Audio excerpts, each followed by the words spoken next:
welcome back to the TrekRite channel. Today we're looking at the second of the two Romulan ships I created, and of course, as I said in the last episode where we covered Romulans, I actually did 4 of them, attempting to make iterations between the original series Bird of Prey and the next generation's Warbird.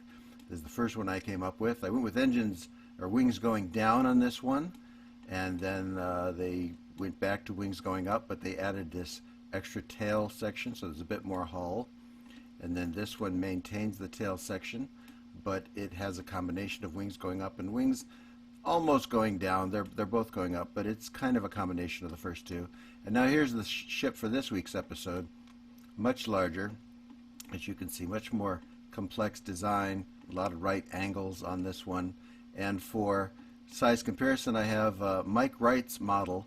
I put my own textures on it, so blame me for the textures if you don't like them. But otherwise, this is Mike Wright's model, W-R-I-G-H-T, of the Warbird.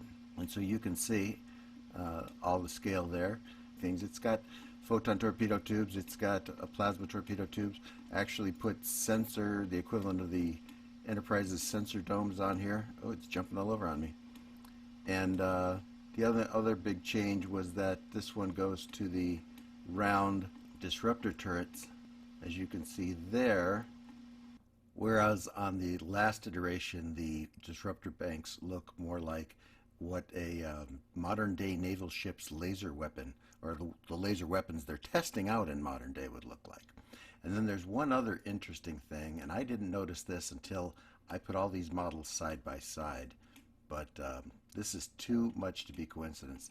So look at the profile of the beak forward section on my design, and now look at, if I can zoom out to it, look at the beak on this one.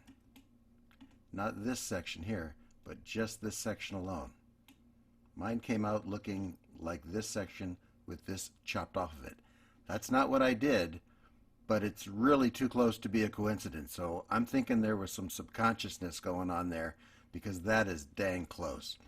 So anyways, that's all I have for explanation today, and now we'll throw in some beauty shots in video, and then we will be done with the video. Thank you for watching as always. Live long and prosper.